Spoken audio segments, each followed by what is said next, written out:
अलिफ लैला सिंदबाद जहाजी की पहली यात्रा की कहानी। सिंदबाद ने अपनी पहली जहाजी यात्रा की कहानी सुनाना शुरू किया। उसने बताया कि वह बहुत अमीर था।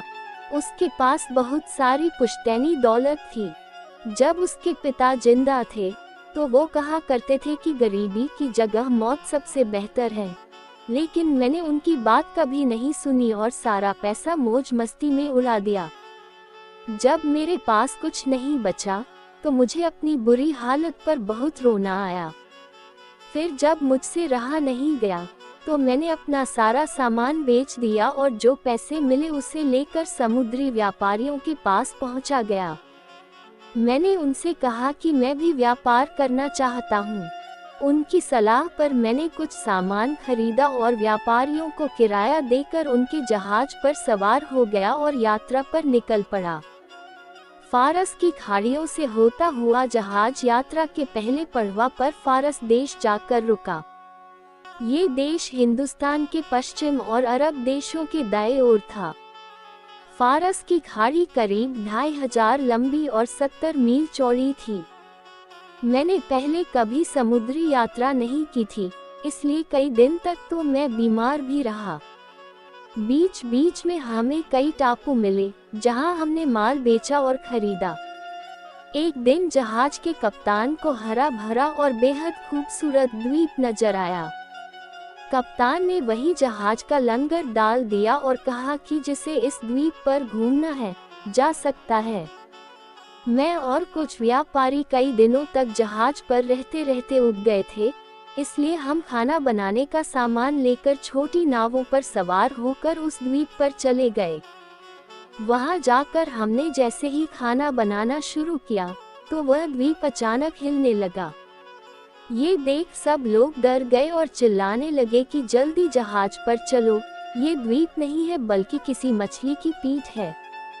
सभी नाव पर बैठ गए और जहाज की ओर जाने लगे, लेकिन मैं अभी तक पूरी तरह ठीक नहीं हुआ था, तो कमजोरी के कारण जल्दी नाव तक नहीं पहुंच सका और वहीं रह गया। वही मछली जो खाना बनाने के लिए जलाए आग की वजह से जाग गई थी, उसने पानी में गोता लगा दिया और उसके साथ मैं भी समुद्र में गोते लगाने लगा। मेरे हाथ में एक लकड़ी थी जिसे मैं आग जलाने के लिए लाया था। बस मैं उसी के सहारे तैर रहा था, लेकिन मैं जब तक जहाज तक पहुंचता तब तक जहाज वहां से जा चुका था। मैं पूरे एक दिन और एक रात तक उस समुद्र में तैरता रहा। मैं इतना थक चुका था कि और तैरने की शक्ति मुझ में नहीं बची थी। मैं बस डूबने ही वाला था कि तभी एक बड़ी समुद्री लहर आई और उसने मुझे उछाल कर किनारे पर फेंक दिया। वह कोई आम किनारा नहीं था, बल्कि ढलान वाला था। मैं किसी मुर्दे की तरह नीचे जमीन पर जा गिरा। अगली सुबह जाकर मेरी आंख खुली तो भूख कारण मेरा बुरा हाल था। मुझ में इतनी शक्ति भी नहीं बची थी कि मैं अपने पैरों पर खड़ा तक हो सकूं। बस किसी तरह अपने शरीर को घसीटता हुआ आगे बढ़ रहा था। कुछ दूर जाने पर मुझे एक झील नजर आई। मैं झटपट वहां पहुंचा और जी भरकर पानी पिया। झरने का पानी बहुत मीठा था, जिसे पीकर मेरे बेजान शरीर में कुछ जान आई। उसे झरने के पास पेड़ों पर मीठे फल भी लगे हुए थे, जिन्हें खाकर मैंने अपना पेट भरा। इसके बाद मैं बाहर निकलने का रास्ते ढूंढने लगा। अभी मैं रास्ता तलाश ही रहा था कि मुझे एक सुंदर सी घोड़ी दिखाई दी जो खूंटे से बंधी घास खा रही थी। वहीं पर जमीन के नीचे से कुछ लोगों की आवाज आती सुनाई दी। कुछ ही देर में एक आदमी बाहर निकला और मुझसे पूछने लगा कि मैं कौन हूँ और यहाँ क्या कर रहा हूँ। मैंने उसे अपनी आपबीती सुनाई तो वो मुझे तहखाने में ले गया। वहाँ और भी लोग भी थे। मैंने उनसे पूछा कि तुम लोग इस वीरान द्वीप पर क्या कर रहे हो। उन्होंने मुझे बताया कि वो लोग सिपाही हैं। इस द्वीप का मालिक साल में एक बार सभी घोड़ियों को यहाँ भेजता है, जिनका मिलान दरियाई घोड़े से करवाया जाता है। फिर इन घोड़ियों से बच्चे होते हैं। राज परिवार के सदस्य उनकी सवारी करते हैं।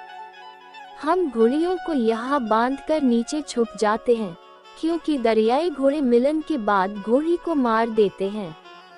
इसलिए हम यहाँ छुपकर बैठते हैं ताकि दरियाई घोड़े इन्हें मार न सकें।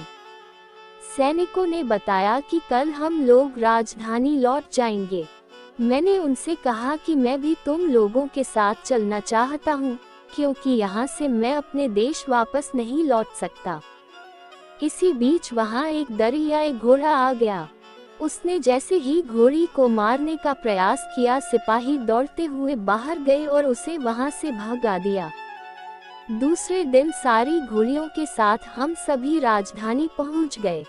वहाँ उन्होंने मुझे अपने बादशाह के सामने पेश किया। राजा के पूछने पर मैंने उनको अपनी सारी कहानी बताई। ये सुनकर उन्होंने अपने सेवकों को आदेश दिया कि मेरी खूब सेवा की जाए। उस बादशाह के राज्य में एक विचित्र द्वीप था, जहाँ से रात दिन ढोल बजने की आवाज आती रहती थी। कुछ जहाजियों का मानना था कि जब दुनिया का अंत आएगा तो अधर्मी और झूठा आदमी पैदा होगा जो खुद को ईश्वर बताएगा। ऐसा आदमी एक आंख से काना होगा और गधे की सवारी करेगा। ये सब जानने के बाद मैं एक दिन उस द्वीप को देखने निकल गया। रास्ते में मुझे समुद्र में बहुत बड़ी बड़ी मछलियां नजर आईं।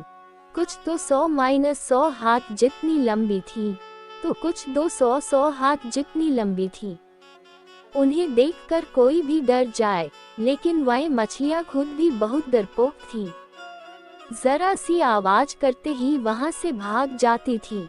एक मछली तो बहुत ही अजीब थी। वह 1 हाथ जितनी लंबी थी, लेकिन मुंह उल्लू जैसा था। मैं बस इस उम्मीद में दिन भर इधर उधर घूमता रहता था ताकि मेरे देश का कोई व्यक्ति मुझे मिल जाए। एक दिन मैं शहर के बंदरगाह पर खड़ा था। उसी समय वहां एक जहाज आकर रुका। व्यापारी कुछ गठरियां लेकर जहाज से उतरे। तभी मेरी नजर एक गठरी पर पड़ी जिस पर मेरा नाम लिखा था। मैं तुरंत जहाज के कप्तान के पास गया और उससे गठरी के बारे में पूछा।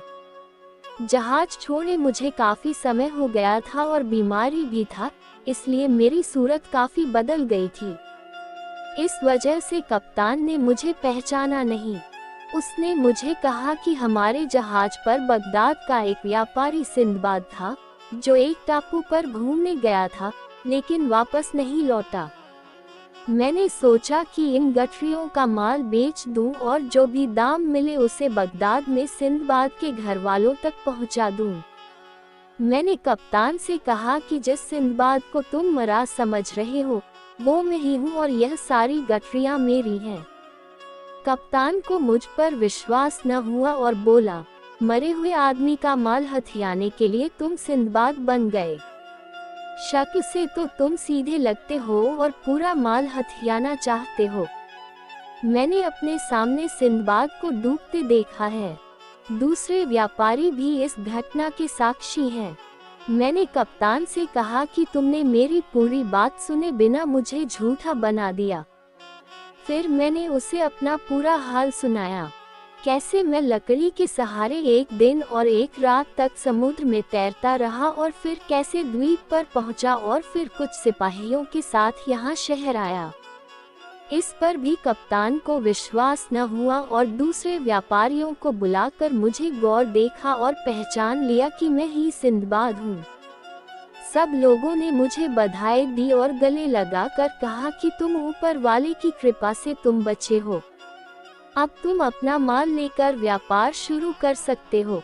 मैंने अपने सामान में से कुछ बहुमूल्य चीजें निकालकर बादशाह को भेंट की।